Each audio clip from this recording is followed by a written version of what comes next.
Hello, what is up mga ma'am, sir, ma'am? Ako po si Ralph Cifres, ang visual artist from Manila, Philippines. And today we are going to review the Camphor Master Grade 1/100 scale from GoGo Model or Model GoGo. Wait lang ah. Yeah, it's Model GoGo. Shout out sa Facebook sa seller from the Facebook Marketplace. Siya yung nagbenta sa akin ito. Wait lang, hanapin ko kung sino siya. Yun, shout out to Sir Derek. Siya yung nag-build nito and gagawin natin dito. I-review muna natin and then i-custom repaint natin. So babalik tayo mga Gunpla builds, Gunpla custom repaint na mga projects.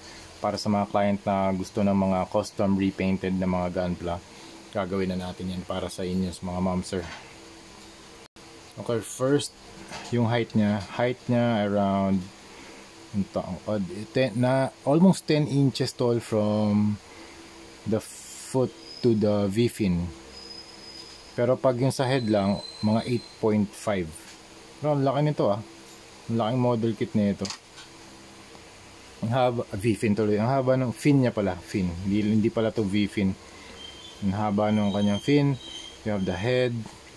Tapos, medyo iniingatan ko lang talaga to hawakan kasi medyo brittle. Dahil matagal na nga yung kit and hindi naman siya original. KO siya. Sobrang iniingatan ko to kasi hindi natin alam kung baka mayroong mga parts dito na biglang masira. Okay, kaya sobrang ingat ko lang din sa pag-articulate sa pag-handle. Okay, you have the round shape na head, tapos parang yung chest niya parang sa Zabi naka-protrude yung chest type, yung chest unit. And then you have the spikes, 1, 2, 3 spikes dito sa shoulder. Very asymmetrical ng design. Dito mga boosters. Then you have the arm unit, the leg unit, the waist unit. Wala siyang mga side skirts. Kaya very mobile yung mobile suit. Then you have the legs. Tapos may mga exhaust hydraulics dito sa kanyang paa. Very nice kasi red siya. So mataas yung contrast. So mapapansin niyo talaga yung hydraulics dito sa kanyang legs. And also meron siyang mga parang missile type of ammo. Di ko alam kung para saan to eh. Then you have the knee. Nag-apply na rin siya ng mga decals, water slide decals. Then you have the wide na feet for stability. Dami niyang boosters sa ilalim ng paa, sa side, dito sa leg. So 1, 2, 3, 4, 5, 6, 7, 8, 9, 10, 11, 12, 13. Dami, 13. Hindi ko lang kung booster din to eh. Yan. Tapos meron din siyang coil around the waist.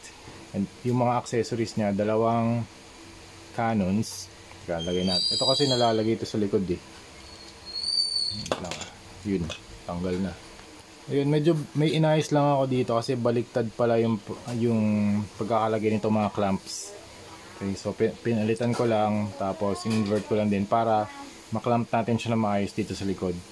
Sabi ni seller, meron daw siyang glued part. Ito, wala nang problema dyan. Lahat naman nag-work.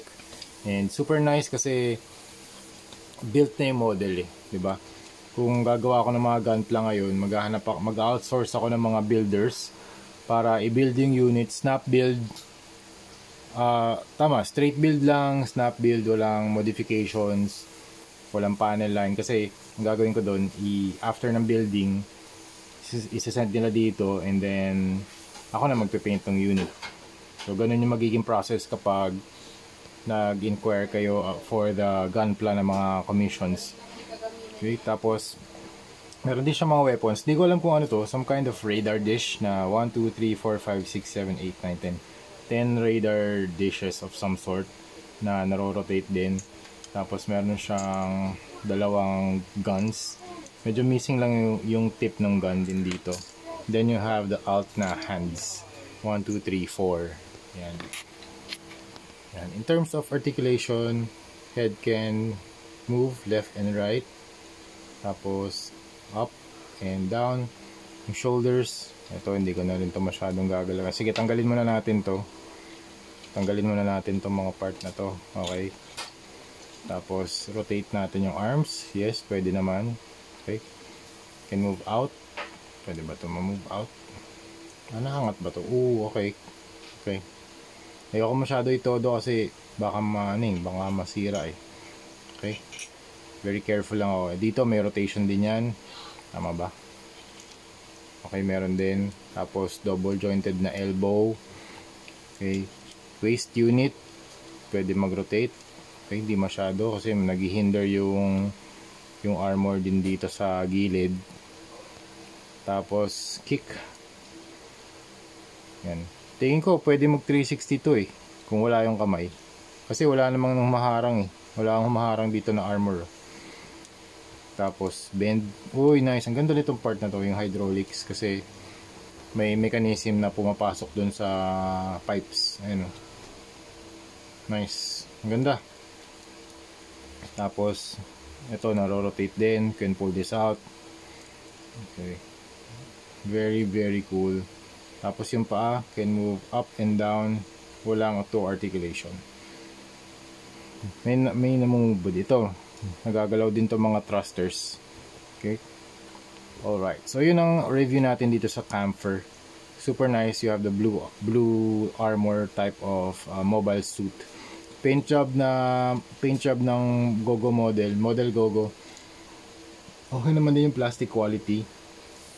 Thank you din sa nag-build nito. Super nice. And gagawin nating camouflage yung paint job niya. Okay? So yun yung next video natin. Custom repaint natin siya. So that's it. Thank you very much for watching and see you sa next video. Bye bye.